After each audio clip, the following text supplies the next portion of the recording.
orang itu cara berpikir nuruti nafsu, itu yang bahaya. Makanya Quran kritik ara'aita man ittakhadha ilahahu hawa. Orang yang cara berpikir itu nuruti hawa nafsu. Kalau zaman Nabi, zaman sahabat, zaman ulama, itu enggak seperti itu. Sehingga cara berpikir itu mudah.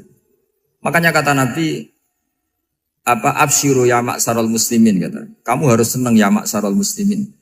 Allah sekarang buka pintu langit yang sebelumnya enggak pernah dibuka. Dan Allah yubahi bikum malaikatah. Dan Allah membanggakan kamu kepada para malaikat. Kenapa?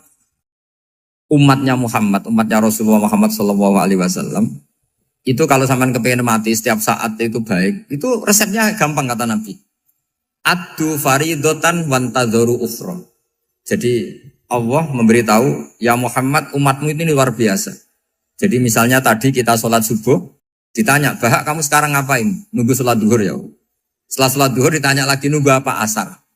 Sehingga faman kanat hijratuhu ila wa rasulih fa hijratuhu ila wahi. Jadi kalau ya sudah ini tak ijazahkan. Kalau setelah sholat subuh nunggu apa? Duhur. Setelah duhur nunggu. Sehingga ketika kita mati itu statusnya penunggu sholat. Tapi kamu kan enggak miskin. Kenapa? Penunggu kaya. Nah, itu enggak masuk surga itu. Penunggu kemapanan. Berarti kan menunggu sesuatu yang seleranya nafsu. Beda kalau penunggu sholat. Berarti kamu di dunia menunggu ritual ibadah. Maka di antara ijazahnya Nabi apa? Addu faridotan wantadzoru ukhra. Melakukan satu fardu. Kemudian kita menunggu tugas berikutnya. Jadi niati saja setelah subuh nunggu apa? Duhur. Setelah duhur, meskipun kita di perapatan. Apa? Nunggu asar. Ya. Tapi ya asar betul. Jangan nunggu tok pas asar. Enggak. Jadi sebetulnya umat ini gampang sekali. Jadi di antara kebanggaan Allah, yubahi itu Allah bangga dengan malaikatnya adalah umat ini adalah addu faridotan wantadzoru ukhra. Melakukan satu fardu, kemudian menunggu fardu yang lain. Dari mengkhidmati kampus, ingin mengkhidmati masyarakat. Dari satu masyarakat lokal Semarang menjadi sampai sekarang, sampai Banjarmasin, Unisula mau bikin kampus di sana, terus gitu. Dari satu tugas ke tugas yang lain. Makanya Islam diajarkan setelah satu tugas selesai, faida faruhtafan so. Jadi sehingga hidup kita itu dinamis. Dari satu kebaikan menunggu kebaikan lain, dari satu kebaikan menunggu. Sehingga hidup kita ngapain? Nunggu satu kebaikan. Ini sudah masuk faman kanat hijratuhu ila wa rasulih, fa hijratuhu ila wahi wa rasulih. Sehingga bayangkan kalau kita direkam Allah, Gusti kula ampun mati nak dereng sugih. Wis melarat puluhan tahun. Sakit, nunggu sesuatu sing sifatnya nafsu, kok pengen sugih. Sugih tok aja cukup. Tahu buruh wong sing tahu ngenyek ndekne lho, itu kan urung-urung wis dendam. Saya belum mau mati sebelum kaya dan buruhkan orang yang pernah melecehkan saya. Wis ngono akhirnya mati urung sugih. Berarti wis fakir matine hasud. Mau itu ngenes dunia akhirat kan kira-kira seperti itu.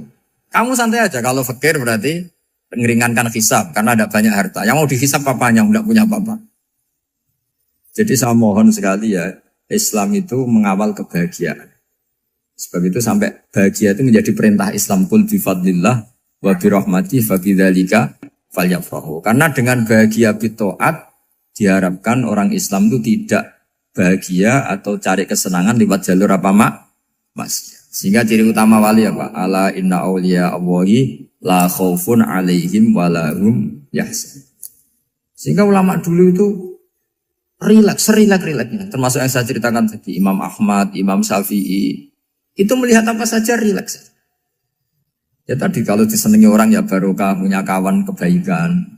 Nak dineng ya barokah dineng di gedingi tonggo rada utang, ngeranjuk tulo gitu. Jadi rileks saja. Masyhur itu Imam Syafi'i ngendikan waman asaa ilaika faqat atlakoka.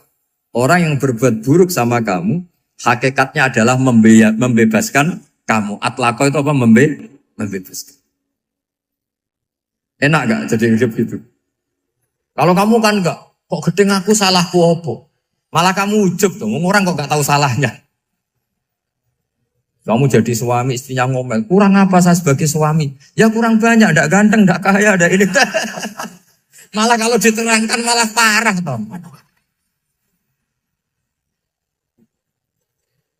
Ya sudah rileks saja. Kalau dia ngomel ya tadi, alhamdulillah dapat pahala tanpa apa?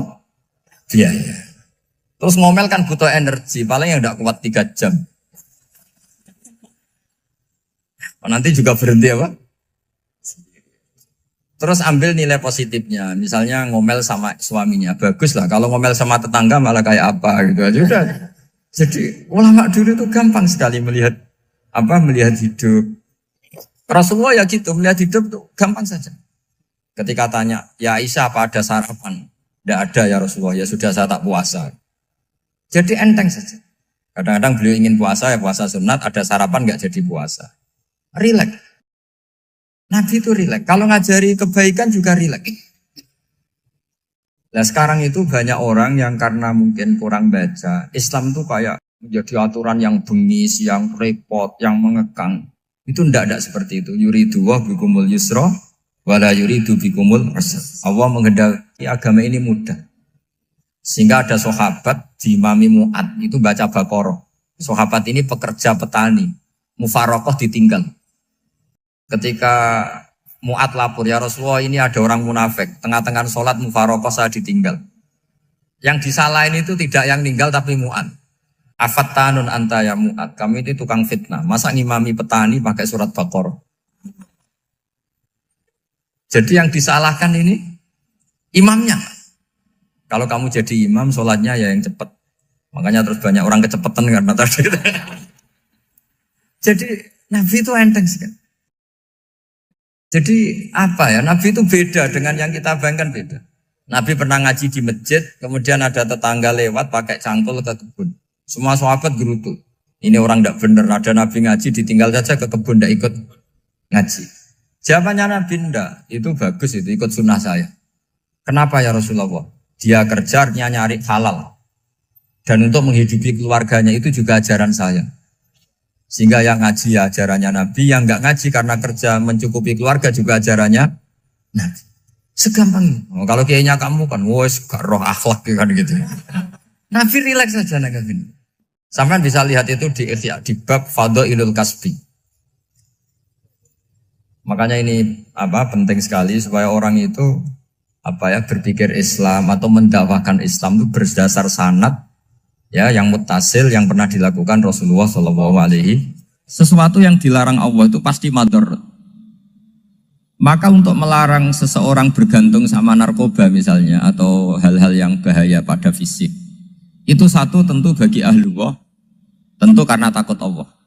Tapi banyak masyarakat yang memang benar-benar bisa meninggalkan narkoba karena efek buruknya ganja. Bahwa itu mengakibatkan sakau, mengakibatkan tidak sadarkan diri, mengakibatkan kebangkrutan ekonomi macam-macam.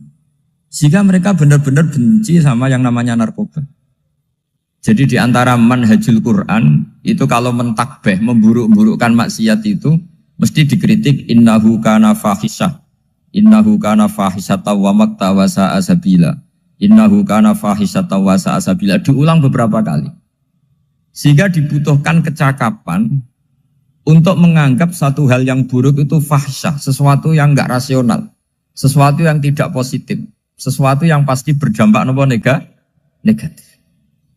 Sehingga kalau misalnya tadi dibacakan oleh Qori, kuntum khaira ummatin ukhrijat linnasi ta'muruna bil ma'ruf wa tanhauna 'anil munkar. Untuk berhenti dari kemungkaran itu satu takbihun litil kal munkar atau litil kal munkarat, bahwa mungkarat itu kita cap, kita stigmasi bahwa itu buruk sekali. Seperti Nabi mengajarkan pemuda tadi, masa kamu suka ibu kamu digitukin lelaki lain, putri kamu, bule kamu, bude kamu, sehingga orang ini pikirannya termindset betapa buruknya zina. Sama seperti kita sukses memindset betapa buruknya narkoba, betapa buruknya bahan-bahan terlarang. Begitu juga seterusnya, terus pengkhianat dan sebagainya. Tapi problem manusia adalah dia itu akan mencari kebahagiaan atau kesenangan sesaat. Maka caranya gimana? Keinginan senang lewat maksiat ini dilawan dengan nyaman dengan taat. Saya ulang lagi, nyaman dengan taat. Sehingga ulama dulu punya kalimatul munajat, artinya kalimat hubungan pribadi sama Allah yang menjadikan orang itu nyaman. Dan ini yang diajarkan kitab-kitab tasawuf. Kitab tasawuf itu sukses mengajarkan melihat alam raya ini semuanya nyaman, termasuk yang mengecewakan. Itu dianggap nyaman. Saya berkali-kali mengajarkan ilmu ini karena ini musalsal ila Rasulillah SAW. Itu pernah suatu saat Imam Ahmad itu dipanggil sama tetangganya, anak muda. Tentu Imam Ahmad ini orang yang sangat soleh, sangat waroi, sangat tunduk sama perintahnya Allah dan Rasul. Pemuda tadi manggil, ya Ahmad, datang ke rumah saya. Imam Ahmad datang. Setelah sampai ke pemuda tadi, sudah pulang lagi, saya tidak butuh kamu. Pulang lagi. Setelah sampai rumah dipanggil lagi, ya Ahmad, datang lagi. Datang lagi. Oh, saya tidak jadi butuh, pulang lagi. Sampai 3 kali. Dan itu perangai ekspresi Imam Ahmad itu, atau ulama lain yang sesoleh beliau, itu nyaman, indah. Beliau tetap senyum-senyum, nyaman. Beliau tidak tersinggung, tidak terprovokasi, pokoknya tidak tersinggung, kelihatan nyaman. Lama-lama pemuda ini terus tanya, ya Ahmad, kamu saya perlakukan seperti ini kok tidak tersinggung? Kamu senyum-senyum saja, happy-happy saja. Jawabnya Imam Ahmad itu unik. Wahai pemuda, saya kamu panggil itu senang sekali. Karena kata Nabi, kalau kamu iman dengan Allah dan Rasul, maka hormatilah tetangga. Jadi saya senang. Karena nuruti perintah Allah untuk menghormati tetangga. Jadi tidak ada urusannya dengan kamu. Kagetnya kayak apa? Jadi dipanggil tetangga ya senang karena melakukan perintahnya Allah dan Rasul, yaitu ikramul jar, fal yukrim jarum. Disuruh pulang, kamu ingin saya pulang, ya saya pulang. Disuruh datang, ya saya datang. Jadi saya tidak tersinggung, saya tidak ada urusan dengan kamu. Urusan saya dengan Allah Subhanahu wa Ta'ala. Itu kalau bapak-bapak istrinya ngomel terus sabar itu ya bagus. Saya tidak punya urusan. Kalau kamu terprovokasi oleh istri, berarti kamu didikte oleh makhluk. Masa seorang rektor didikte makhluk? Kan tidak keren. Apalagi seorang habib didikte makhluk, kan tidak keren. Yang bisa mendikte kita hanya Allah Subhanahu wa Ta'ala. Dan Allah mendikte kita, mengajarkan kita wa ashiruhunna bil ma'ruf fa in karihtuhunna fa asa an takrahu shay'an wa yaj'alallahu fi khairan katsira. Jadi cara melihat istri kita bawel gitu atau cerewet, alhamdulillah ini ada pahala tanpa modal, cukup sabar. Kalau istri kamu sedang mesra, malah mintanya ke mall, malah biayanya tinggi. Murah mana dapat pahala dimarahin sama saat mesra minta ke mall? Milih yang pertama kan? Nah ya itu tidak usah modal ini. Ya gitu aja. Jadi kalau istri sedang marah, bawel, anggap saja ini rezeki. Dapat pahala tanpa apa? Biaya. Nah, kalau pas rukun malah nantang ke mall, biayanya malah tinggi. Jadi ulama dulu itu melihat dunia itu happy. Pernah Imam Syafi'i dikasih tahu, orang yang tadi nyium tangan kamu ya, itu di rumah menghujat Anda. Jadi dia sopan hanya di depan Anda, kalau di luar menghujat Anda. Jawabnya Imam Syafi'i lucu. Ya baguslah. Yang cerita ini kaget. Kenapa bagus ya Aba Abdillah? Kalau manggil Imam Syafi'i ya Aba Abdillah. Ya berarti saya masih wibawa, di depan saya tidak berani katanya. Jadi dipandang enteng saja. Jadi kalau kamu di depan kamu istri kamu tidak berani belanja, tidak ada kamu belanja banyak, anggap saja Anda wibawa. Jadi enteng saja. Pernah Imam Syafi'i dikasih tahu, separuh dari kampung Anda itu gak suka kamu. Ya baguslah. Kenapa? Oh nak rukun malah bakal utang katanya gitu. Kira-kira yang utang tuh yang rukun apa yang neng-nengan? Yang rukun. Jadi enteng saja. Masyhur itu makalahnya Imam Syafi'i. Waman asa'a ilaika faqad atlaqaka. Orang yang berbuat buruk sama kamu berarti membebaskan kamu. Kalau saya sedang nenengan sama Habib Hasan Toha Putra, beliau naik Alphard gak nawarin saya sah karena baru nenengan. Tapi kalau sedang rukun malah harus repot mana? Rukun sama ndak rukun? Repot rukun sebetulnya. Jadi Imam Syafi'i itu happy saja. Kalau sedang rukun sama tetangga ya dianggap rukun itu satu kenikmatan. Sedang ndak rukun ya dianggap satu kenikmatan. Jadi orang dulu itu serilek itu melihat dunia. Kalau kita kan enggak, ego. Wah saya ini suami kok dimarahin istri. Wah ini egonya bangkit. Padahal egonya bangkit itu ada kebodohan di situ. Yaitu seorang rektor didikte seorang istri, seorang makhluk. Apalagi kalau Anda daftar wali itu tidak akan jadi wali. Ini wali kok tunduk sama makhluk. Karena didikte apa? Makhluk. Maka Imam Ahmad ketika tetangganya bully gitu ya santai saja, beliau happy. Ketika pemuda tadi eskal janggal, kenapa kamu gak tersinggung ya Ahmad? Memangnya saya harus tersinggung gimana? Kan tak panggil tidak jadi, tak panggil tidak jadi. Hei pemuda, saya ini tidak punya urusan dengan kamu. Saya nuruti kamu karena perintahnya. Saya senang melakukan perintah Allah, harus berbaik sama kamu. Sampai 3 kali. Ajarkan Muhammad atau katakan Muhammad pada umatmu. Sebaiknya atau seharusnya mereka hanya gembira dengan melihat fadlnya Allah dan rahmatnya Allah. Ini harus kita pahami mulai dari konstruksi yang paling pokok, yaitu akidah. 2 ahwal. Ahwal itu 1 perilaku sosial. 3 mutammimat, sesuatu yang tidak pokok, tapi kita butuhkan dalam mengawal hidup ini. Saya beri contoh, itu sampai maksiat, itu karena cari kesenangan.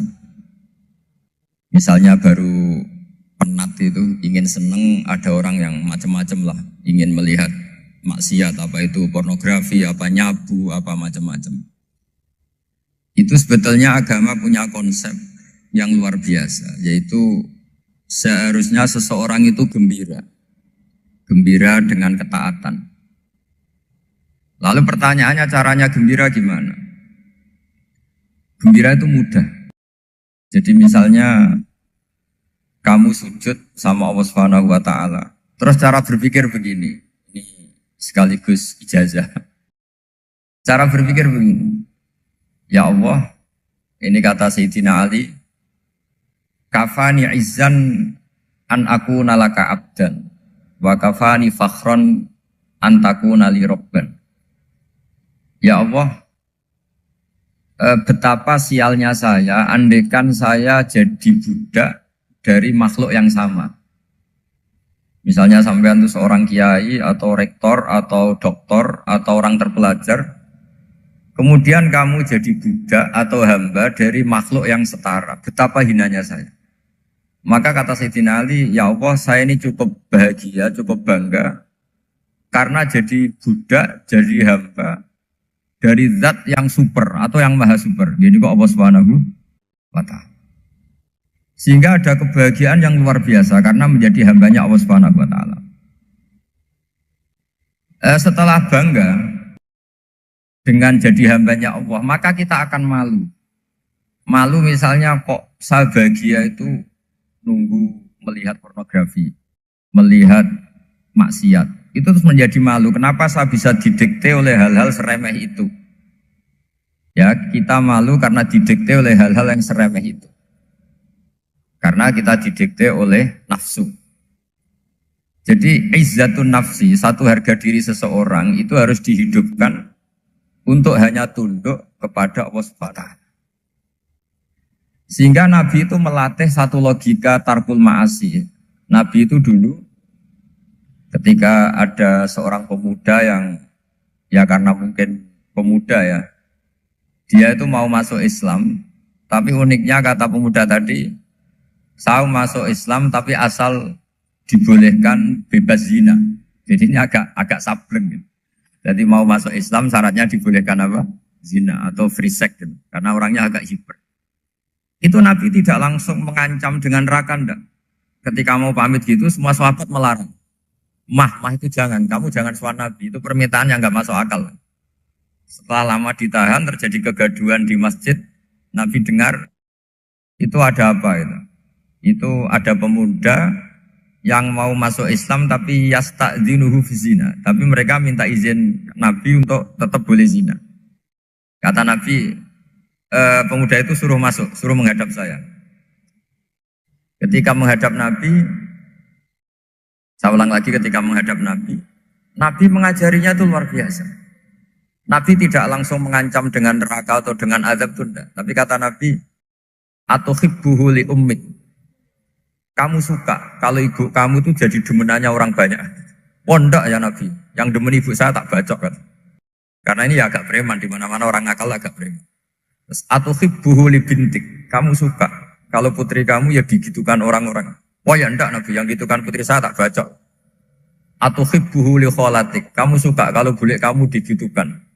Atau hibbuhu li ammatik. Kamu suka kalau saudara bapak kamu digitukan. Nabi itu mengeset ya. Cara sekarang itu cuci otak mungkin. Nabi itu meluruskan otaknya anak muda itu. Betapa buruknya zina. Cara bahasa Arab ditakbih.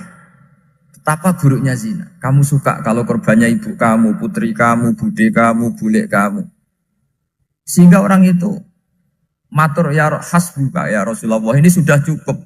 Saya tidak pernah melihat sesuatu seburuk zina. Jadi fa'al qawwa fi qalbihi bughdha zina. Kemudian Allah meletakkan di hatinya, menanamkan benci zina. Sehingga akhirnya pemuda tadi menjadi iffah, menjadi menghindari zina. Artinya begini ya, ini mungkin yang lolos dari para kita sebagai dai, kita tidak belajar banyak tarbiyahnya Rasulullah Shallallahu Alaihi Wasallam. Jadi kalau kita benci maksiat, itu jangan hanya ditakhzir, ditakutkan neraka itu enggak. Jangan hanya itu. Tapi di logika. Jadi kalau kita menghindari maksiat, itu selain karena takut azab, itu ada logika. Ada rangkaian pikiran yang menjadikan kita anti satu perbuatan apa maksiat. Jadi misalnya gini ya, kira-kira ginilah kalau contoh gampang itu. Ada orang gitu ya, nyanyi dengan pakaian yang mungkin pornografi gitu. Mungkin pemuda-pemuda ingin melihat itu, tapi bisa diobati gini. Kok enak dekne mergawe kok tak bayar ya, aku kehilangan duit. Meskipun dengan logika yang agak serampangan, yang penting menjadi kita ini punya harga diri untuk tidak tergantung hal-hal seperti itu. Sehingga Nabi itu cara menggambarkan tadi mulai atau hibbuhu li umma, kalau ibu kamu jadi demenannya orang lain. Pemuda tadi bilang yang demen ibu saya mau saya bunuh. Ditambah lagi atau hibbuhu li bintik. Bagaimana kalau korbannya putri kamu, bule kamu, bude kamu. Sehingga terus si pemuda tadi betapa buruknya zina. Betapa murahnya zina. Akhirnya pemuda tadi al-qawwa fi qalbi bughdha zina. Terus kemudian pemuda tadi itu sangat membenci dengan apa? Berzina. Nah, pikiran-pikiran seperti ini harus kita tanamkan. Harus kita tanamkan supaya orang itu benci melakukan maksiat. Karena satu memang takut sukhtuwah, takut dibendu Allah atau dibenci Allah. Dua memang logika kita mengarahkan tidak maksiat. Saya beri contoh ya betapa pentingnya mindset ya, cara berpikir. Orang itu menjadi kikir itu karena nganggap hidup itu lama dan uang itu penting. Kalau zaman Nabi itu sederhana kalau melihat hidup ini. Pernah suatu saat Nabi itu punya jatah makan karena Nabi itu hidupnya juga pas-pasan. Jadi Nabi itu unik. Beliau di satu sisi kaya raya, bisa ngurmat Abu Hurairah, Ammar, Suhaib. Ashabu Sufa itu dirawat Nabi semua. Itu kan kaya, bisa merawat sekian orang. Tapi di sisi yang lain untuk pribadinya beliau miskin. Kadang nggak bisa makan hari itu. Tapi di saat yang sama bisa merawat Ahlus Sufa. Jadi keliru kalau orang hanya cerita Nabi itu miskin, untuk makan dirinya aja susah. Itu keliru. Kelirunya kalau tidak diteruskan, tapi Nabi mampu menghidupi Ahlus Sufa. Singkat cerita jatah makannya Nabi itu dikasihkan orang ketika Nabi tanya, ya Aisyah, makanan jatah saya di mana? Oh ya Rasulullah, tadi ada orang minta tak kasihkan, maka makanan itu habis. Apa kata Nabi? Kamu salah Aisyah. Yang kamu kasihkan itu justru yang masih. Ya yang kamu kasihkan itu justru yang masih. Sehingga Nabi menganggap, makanya Nabi terus ngendikan. Ya kalau mukhatabnya lelaki ya kira-kira begini. Wahallaka min malika illa ma akalta fa'afnaita walabista fa'ablaita. Terus tanya, watasoddaqta fa'abqaita, kata Nabi. Harta kamu ya kamu makan, kemudian ke WC, jadi kotoran, atau punya pakaian mewah, nanti rusak. Watasoddaqta fa'abqaita. Ada yang kamu sedekahkan, yaitu yang abadi sampai akhir. Sehingga banyak pengusaha yang mencintai saya setelah tak ajari hadis itu. Misalnya punya uang 1 miliar karena dia spekulan atau pedagang rawan bangkrut, disedekahkan ke masjid 50 juta, yaitu yang abadi. Jadi kalau suatu saat bangkrut, dia masih punya uang 50 juta di akhirat. Jadi Nabi itu mengajari sedekah itu apa? Ya sedekah itu pengabadian uang. Kalau kita kan enggak, bilang sedekah itu nguras uang. Itu pikirannya setan, dan pikirannya orang Islam. Itu cara berpikir setan, bukan cara berpikir umat apa. Sehingga Sayyid Ali Zainal Abidin itu kalau ada orang minta, kemudian beliau ngasih, itu beliau bilang gini, marhaban biman hamala zati ilal akhirah. Matur nuwun nggih jenengan sing beto sangu kula nate. Jadi dianggap teller saja. Orang yang minta uang beliau itu dianggap tukang nyatet bank ini. Karena sudah ditabungkan. Ya sudah. Kalau kita kan enggak, wah pengemis tuh ganggu gini-gini. Kecuali pengemis profesi ya mungkin kita agak-agak enak. Pada zaman akhir tuh ada pengemis apa? Profesi. Jadi repot teman. Terus tak beri contoh lagi kebahagiaan ketika kita milih Islam moderat. Islam kita diajarkan guru-guru kita, utamanya oleh guru kita Mbah Maimun. Saya juga sering ketemu beberapa ulama dunia, termasuk Habib Umar. Saya juga ikut sowan ke sini pas beliau sama Habib ini Hasan Toha Putra di sini sama orang-orang moderat. Itu cara berpikir juga luar biasa indah. Beliau pernah cerita ya, beberapa ulama lah, banyak yang cerita itu. Saya pernah diceritani seorang alim ketika ada orang ekstremis itu mau ngebom di tempat maksiat. Kebetulan yang maksiat itu kebanyakan ya orang Islam. Karena di negara yang mayoritas Islam. Ditanya sama Syekh Sa'rawi. Syekh Sa'rawi itu mufassir top di mana? Mesir.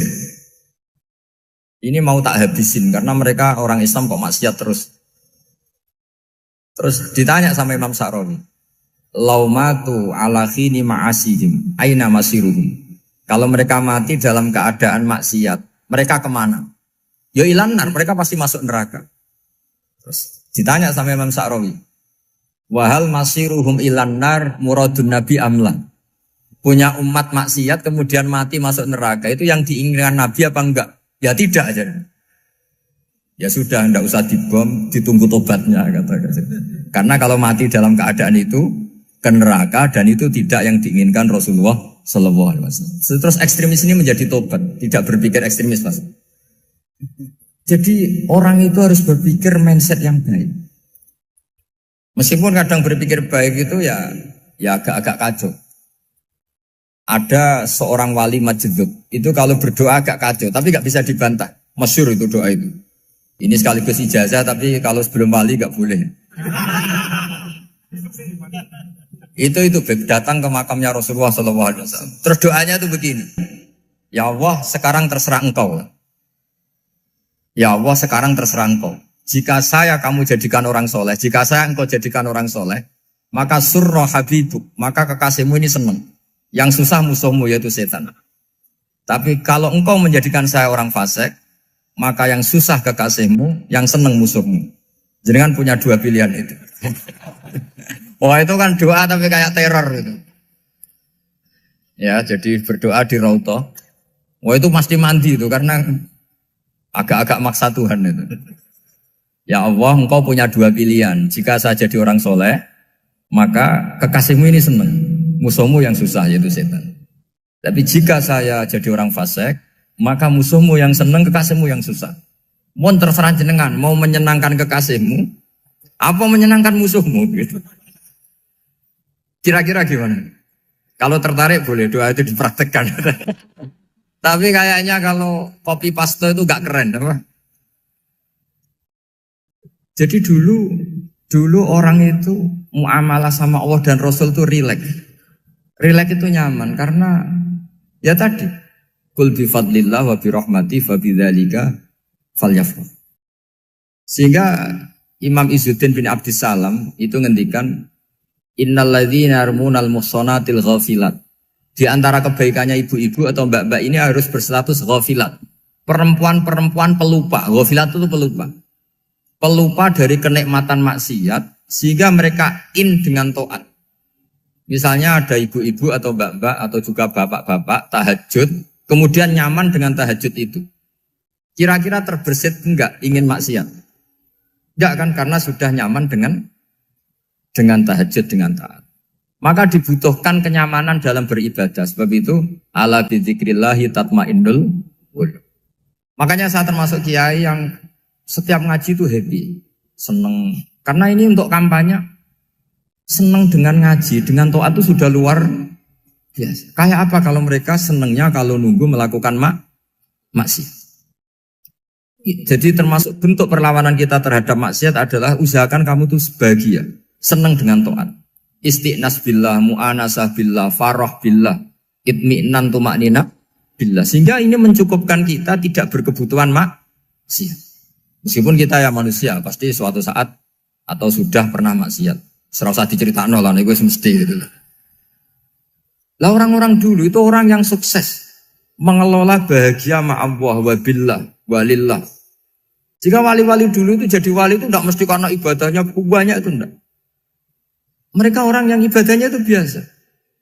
Biasa-biasa sekali. Ulama-ulama dulu ibadahnya biasa sekali. Tapi qulubuhum ma'allah, hatinya itu ma'allah. Itu ada seorang wali itu jadi wali, Umar bin Abdul Aziz yang dikenal khamisul khulafa. Khamisul khulafa.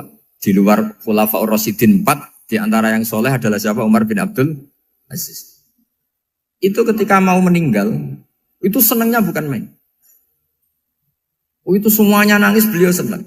Terus tanya, kenapa kamu senang? Memangnya saya kalau mati itu kemana aja? Ila khairi madhubin ilah, ke zat terbaik. Dibang urip mbek kowe bulet atau mbek arhamur rahimin gitu. Yaitu Allah Subhanahu. Jalaluddin Ar-Rumi ketika mau meninggal itu muridnya nangis semua, beliau marah. Kamu harusnya pesta karena saya mau ketemu kekasih saya, malah kamu tangisi, goblok sekali kamu katanya. Jadi orang-orang dulu itu luar biasa. Karena tadi mereka tidak ingin ketemu Allah itu dianggap problem. Harus sesuatu yang membahagiakan. Makanya wali-wali itu kalau berdoa begini. Wa khairu ayyami yauman alqa kafih, dan jadikan hari terbaikku adalah hari ketika saya ketemu engkau ya. Pernah dengar doa itu? Wa khairu ayyami yauman alqa kafih, dan hari terbaikku adalah hari saat ketemu engkau. Aman kan enggak? Sampai mati ku wedi. Saya tidak tahu wedi dosa apa wedi Israel apa wedi malaikat siapa? Mungkar Nakir. Sebenarnya tidak perlu seperti itu. Karena cara pandang Nabi itu ini bisa dipraktekkan. Kalau kamu orang baik, mati artinya apa? Ya baik. Karena husnul khotimah. Kalau kamu orang yang buruk, itu kata Nabi, anggap saja mati itu akhir dari keburukan kamu. Nah, aku urip terus, malah maksiat terus. Maka Nabi itu kalau ngajari kita berdoa gini, Allahumma maj'alil hayata ziyadatan li fi kulli khairin wal mauta rohatan li min kulli syarri. Ya Allah, kalau saya hidup, ya anggap saja ziyadah fi kulli khairin, berpotensi nambahi kebaikan.